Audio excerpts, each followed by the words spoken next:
तो बिस्मिल्लाहिर्रहमानिर्रहीम अस्सलाम वालेकुम बच्चों। मैथ का जो चैप्टर नंबर 5 है वो आज हम शुरू करेंगे। और क्या करेंगे, हम पीछे वाले जो 4 चैप्टर्स हैं वो इंशाल्लाह मैं बाद में आपके साथ ये सिलेबस कंप्लीट करने के बाद वो भी इंशाल्लाह हम आपके साथ शेयर करेंगे, ठीक है। तो आज हमारा जो चैप्टर है वो 9th क्लास की जो मैथमेटिक्स है उसका चैप्टर नंबर 5 है, जिसका नाम है फैक्टराइजेशन। क्या नाम है जिसका? फैक्टराइजेशन। ठीक हो गया। तो ये आज हम शुरू करेंगे। फैक्टराइजेशन क्या होता है ये हम देखते हैं। Chapter number 5।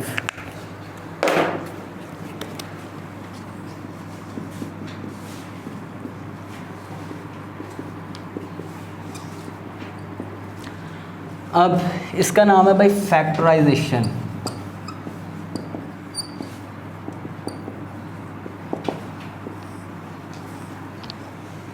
फैक्टर से निकला ही फैक्टराइजेशन। फैक्टर का मतलब होता है टुकड़ा या अज्जा, ठीक है। तो फैक्टराइजेशन अज्जाए तरकीबी, इसको ये भी कहते हैं बेटा टुकड़े बनाना या अज्जा बनाना। बस ये थोड़ा सा काम है, फिर आप चले जाना। अब तो मिसाल के तौर पे इसकी बेटा कुछ टाइप्स हैं, लेकिन आज हम इसकी जो पहली 2 टाइप्स हैं वो हम करेंगे।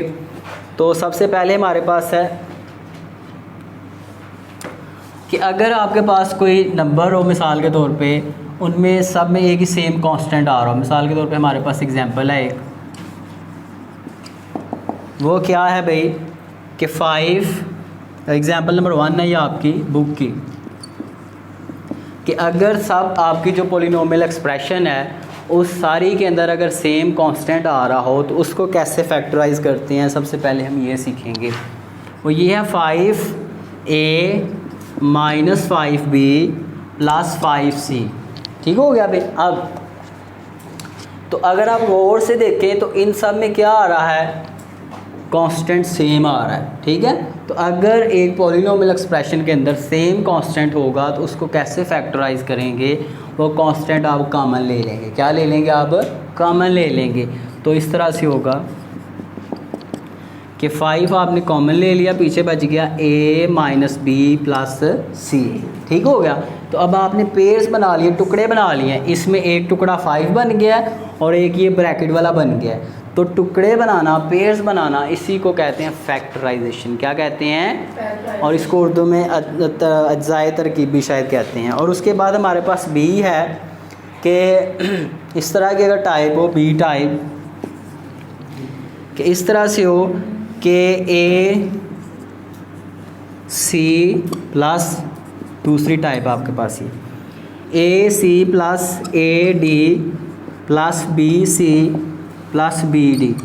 तो अब ये आपके पास एक एक्सप्रेशन है। तो इसमें देखें कॉमन क्या आ रहा है, फर्स्ट 2 टर्म में कुछ कॉमन आ रहा है और ये थर्ड और फोर्थ में कुछ कॉमन आ रहा है। ऐसे है कि नहीं? तो जो जो कॉमन आ रहा है वो आप कॉमन ले लें।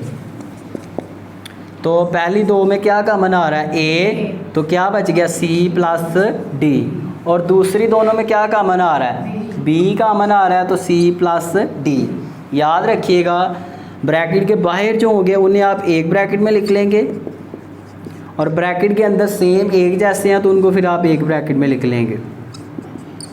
तो अब आपने इनके फैक्टर्स बना लिए। इस ये जो आपको एक्सप्रेशन दी थी उसके आपने ये 2 फैक्टर्स बना लिए। ठीक हो गया। तो यानी कि आपके पास क्या हो गया, इसकी फैक्टराइजेशन हो गया। क्या हो गया? इसकी फैक्टराइजेशन हो गई है।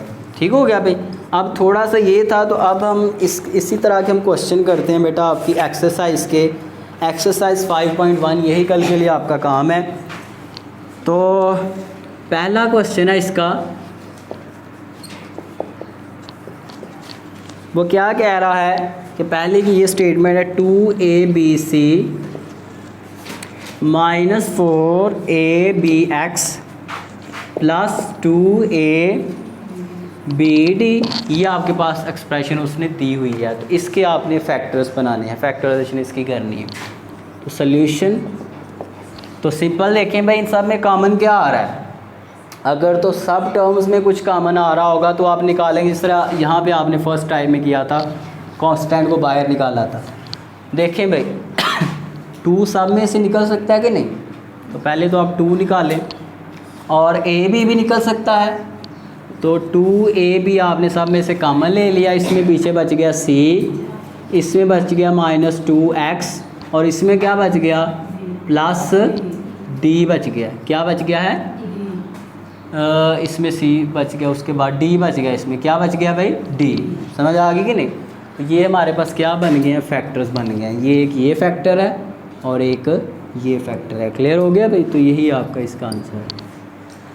जस्ट आपने इनको सेपरेट करना है, इनके टुकड़े बनाने हैं।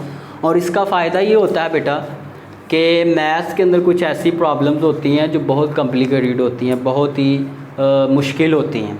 अब उन मुश्किल प्रॉब्लम्स को अगर आप हल करने बैठ जाएँ तो फिर आपकी कैलकुलेशन सही नहीं होगी। तो आप फिर क्या करते हैं, पेयर्स बनाते हैं। क्या बनाते हैं? पेयर्स बना के फिर उनको हल करना इजी हो जाता है। क्या हो जाता है? इजी, आराम से फिर आप उसको हल कर सकते हैं। अब इसका जो क्वेश्चन नंबर 2 है वो देखते हैं भाई। इसका क्वेश्चन नंबर 1 का जो पार्ट नंबर 2 है वो ये है कि 9xy -12x² प्लस 18y², यही है ना। अब ज़रा इसको हम करके देखते हैं तो इसमें क्या कॉमन आ रहा है, 3xy, यही कॉमन आ रहा है ना, 3xy। अब ज़रा चलते हैं तो 3xy कॉमन ले लिया तो पहली में से 3xy निकल गया, क्या बच गया 3 बच गया, माइनस यहाँ से कितना बच गया 4x और यहाँ से कितना बच गया प्लस, और x के ऊपर स्केयर है तो एक x बाहर निकल गया ना, ठीक हो गया। और एक और बात है कि y सब में नहीं आ रहा सब में, x नहीं सब में आ रहा, इसलिए हम इसको सारे को कॉमन नहीं लेते, हम वापस चलते हैं। अब देखें भाई, सब में जो कॉमन आ रहा है वो हम लेंगे बाहर, और इस सब में y आ रहा है और 9 आ रहा है, तो 9 हमने कॉमन ले लिया और साथ में y कॉमन ले लिया। तो इसमें क्या बच गया x और इसमें क्या बच गया -12x² बच गया। सॉरी, इसमें 9 निकल गया, 9 तो नहीं निकालना आपने, 3 निकालना है इसमें, सॉरी 3 आपने कॉमन ले लिया, 3y और इधर से x बच गया -4x, 3x -4x और प्लस 6y, ठीक हो गया भाई। ये आपके पास आंसर है, और थोड़ा सा मिसअंडरस्टैंडिंग हो गई, क्लियर है जी, सिंपल सा ये आंसर है। उसके बाद हमारे पास है इसका जुज़ नंबर 3 है, चलें 6 वाला करवा देता हूँ, बाकी आप इसके 5वां और 6वां में करवा देता हूँ, बाकी आप खुद कर लेना, ठीक है। तो 6वां हमारे पास क्या है 2x y की 3x² प्लस 5 प्लस, ये दरवाज़ा बंद कर दो छोटे। उसके बाद हमारे पास है 8x y का स्केयर x का स्केयर प्लस 5। अब ये हमारे पास है, वेट थोड़ी देर, ऊपर वाले में 4x को स्केयर नहीं आता,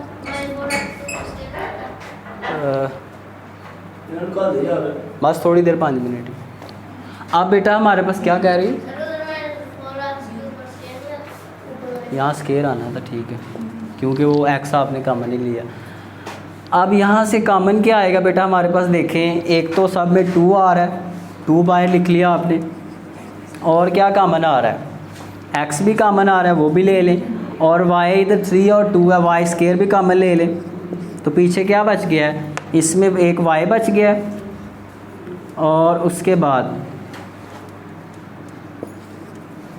y² अब y बच गया, और साथ में x² प्लस 5 बच गया है, और उसके बाद प्लस इसमें से क्या निकल गया 2xy, तो पीछे बच गया 4y, y² निकला, y नहीं बचेगा, 4 और साथ में x² प्लस 5, ठीक हो गया भाई। तो ये हमारे पास बन गया फैक्टर। अब ज़रा देखें इसमें इन दोनों में भी कुछ कॉमन आ रहा है कि नहीं आ रहा, मज़ीद देखें भाई 2x y², इन दोनों में आपके पास x² प्लस 5 कॉमन आ रहा है, दोनों टर्मों में आ रहा है ना कॉमन। तो पीछे क्या बच गया, पहली में से बच गया y और दूसरी में से क्या बच गया 4, क्या बच गया 4। तो ये आपके पास पेयर्स बन गए। चलें ये ब्रैकेट डाल दें, ठीक हो गया। तो उसके बाद अब इन तीनों को आप इकट्ठा करके ब्रैकेट में शक्ल लें, 2xy² एक्स स्क्वायर प्लस 5 और वाई प्लस 4। ठीक है, ये आपके पास 3 पेयर्स बन गए हैं और यही आपका आंसर है। ठीक हो गया, चेक करें ये आंसर। उसके बाद इसका क्वेश्चन नंबर 5 है, तो आप खुद करेंगे। ठीक है, काफ़ी है 3 क्वेश्चन, जो 3 रह गए हैं पहले क्वेश्चन के 6 जुज़ हैं, उनमें से 3 आपने खुद कर रहे हैं, 3 मैंने करवा दिए हैं। ठीक है बेटा जी, तो चलें ये ले लें बुक। अभी इसको ऑफ़ कर दो, वीडियो को जब ऑफ़ कर दो।